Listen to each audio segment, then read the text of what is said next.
그리드플레이션 충격. 그리드플레이션이 무슨 말일까요? 그리드라는 말이 탐욕 뭐 이런 뜻이 들어있습니다. 마치 누구처럼 탐욕을 많이 가지고 있다 할 때 탐욕, 그리드라는 표현을 씁니다. 플레이션은 인플레이션이에요. 인플레이션. 그러면 탐욕이라는 단어와 인플레이션 단어가 결합해서 그리드플레이션이라는 단어가 만들어졌다는 이야기잖아요. 여기 앞에다가 컴퍼니라는 단어를 넣으면 그냥 굉장히 쉽습니다. 컴퍼니. 예. 컴퍼니 그리드플레이션. 컴퍼니 그리드 인플레이션. 이렇게 되면 굉장히 쉽죠. 컴퍼니면 기업이라는 뜻이잖아요. 기업이 탐욕을 부린다. 제품의 가격을 많이 올린다예요. 예. 결국은 기업이 제품 가격을 많이 올려서 예. 시장에는 충격을 준다. 예. 그런데 이렇게 하는 것은 아니지 않느냐. 기업이 원자재가 오르고 비용이 올라온 것만큼만 예, 이렇게 순차적으로 올라가면 좋은데 그러지 못한다는 거예요. 기업이 말입니다. 원자재가 올랐다는 핑계, 최저임금이 올랐다는 그 핑계를 가지고 더 많이 올린다는 이야기. 원자재가 오른 것보다가 인건비가 오른 것보다가 예, 이 노동비용이 오른 것보다가 아니면 판매관리비라고 하죠. 예, 판관비가 오른 것보다 더 많이 올리는 거예요. 이게 바로 그리드플레이션입니다. 실제 그런 일이 있느냐? 있습니다. 실제 이게 미국의 상무부입니다. 상무부면 우리나라 같으면 통상산업자원부하고 똑같은데요. 상무부 경제분석국에서 조사한 내용인데요. 이 내용을 보면요. 1970년대 대비입니다. 1970년 대비 2020년에서 2022년 그리고 코로나19의 위기가 터졌을 때요. 이때 제품 가격 중 기업 이익 비중 증가율입니다. 그러니까 제품 전체 가격 중에 기업 이익이 얼마나 증가했느냐를 나타내는 주는 비율인데 여러분 70년대에 비해서요. 211.9%나 늘었습니다. 와 쉽게 말하면 70년대에 비해서요. 예, 제품의 가격을 폭등시켰다는 거예요. 211.9%면 3배가 넘잖아요. 3배가 넘잖아요. 진짜 충격적이라는 거예요. 이게 여러분 예, 많은 사람들이 그렇게 이야기합니다. 예, 반시장적이다. 관치다. 시장 경제를 중시한다는데 왜 저러는지 모르겠다. 그렇게 이야기하지만 제가 말씀을 드렸잖아요. 독점이나 과점의 경우 정부가 시장에 개입할 수 있다고. 지금 말입니다. 1970년대 대비 2020년에서 2022년까지 제품 중에서 제품의 가격 중에서 기업 이익의 어떤 비중의 증가율이 3배가 넘게 올라갔다는 것은 이것은요. 기업이 탐욕을 부린다 이렇게 이야기해도 과언이 아닌 거예요. 이게 실제입니다. 여러분 보세요. 예. 제품 가격 중에 1970년대 기업 이익은요. 10.9%였습니다. 2020년에서 2022년은 34%예요. 무려 23.1%가 늘었고요. 211.9%예요. 보시다시피 3배잖아요. 3배. 3배가 늘어났잖아요.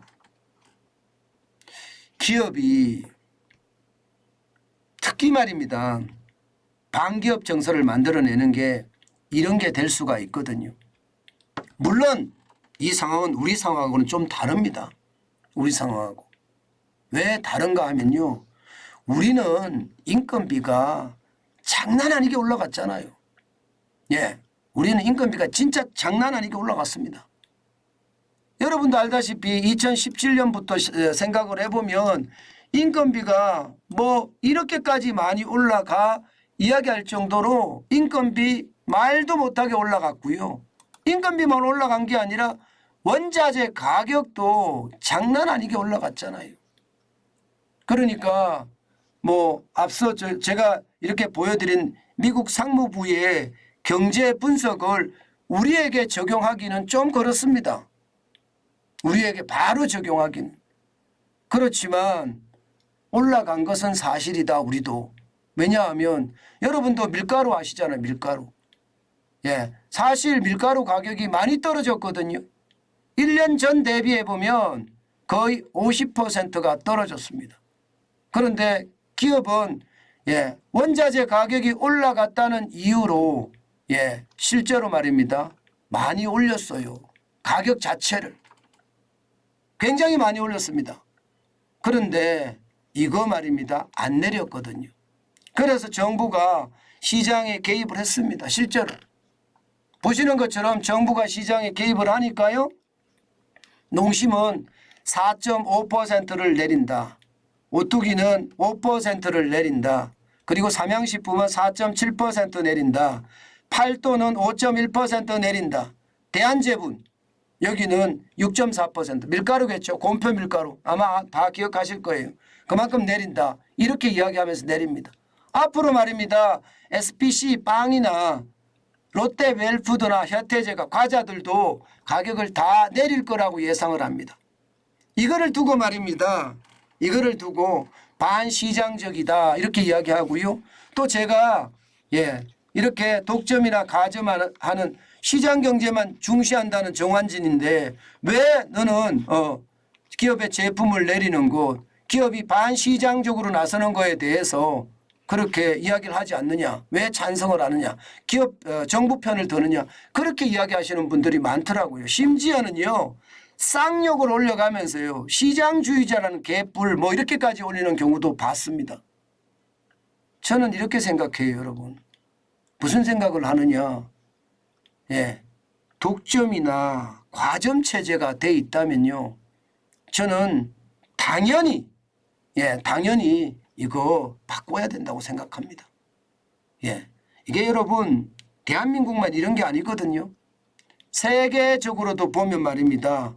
대한민국만 이러는 것이 아니라 이탈리아도 내려라 이거예요. 내려라. 예, 원자재 가격이 내렸는데 왜 안 내리느냐. 내려라. 프랑스도 내려라. 내려라. 영국도 내려라. 예, 스페인도 내려라. 스웨덴도 내려라. 지금 어느 나라 정부는 그리드플레이션을 잡기 위해서 이게 내려라고 지금 시장에 이야기하고 있습니다. 우리나라도 앞서 보시는 것처럼 라면 가격을 이렇게 내렸잖아요. 예, 우리나라만 이렇게 내린 게 아니라요. 지금 뭐 스페인 같은 경우는요. 점점 내리고 있고요. 스웨덴도 내리고 있습니다.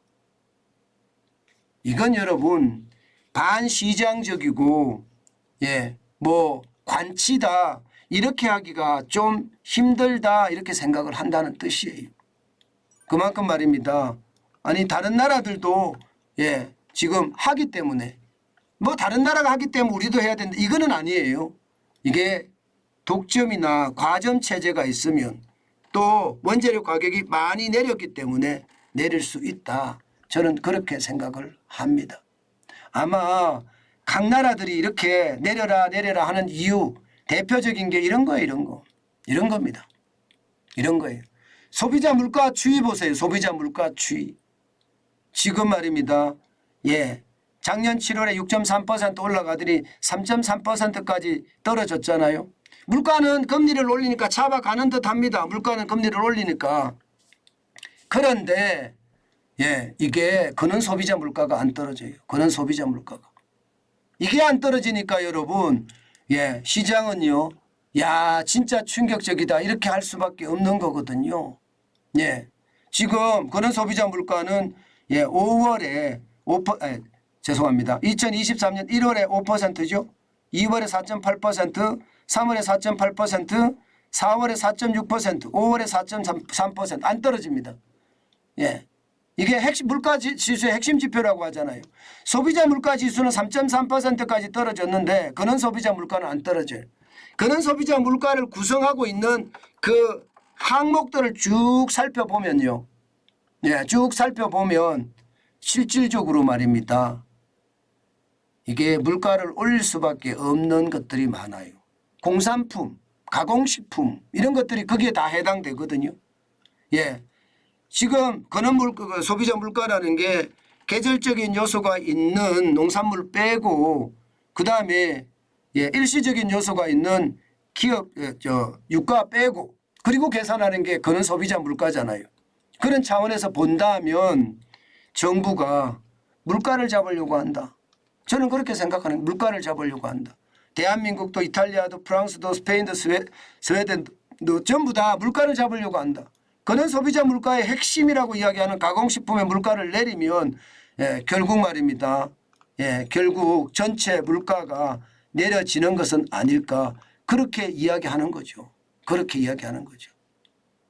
저는 시장을 보면서요. 제 스스로 느끼는 것도 결국 정부 입장에서는요. 이게 물가 중에서도 근원 소비자 물가 이게 물가의 핵심 지표라고 이야기하는데 이게 우리가 체감하는 지표이기도 하거든 사실 따져보면요.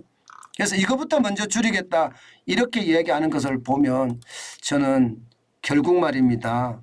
결국 시장에는요. 뭐라고 이야기해야 되나. 위기들이 계속 노출돼 있는데요. 그중에서도 가장 많이 노출되어 있는 것이 결국은 근원 소비자 물가 여기에 많이 노출이 돼 있다. 물가가 비싸니까 거기에 대한 충격파가 올 수밖에 없거든요. 올 수밖에 없거든요. 그래서 저는 충격이 될 수 있겠다. 그 생각도 저는 지금도 많이 하고 있습니다.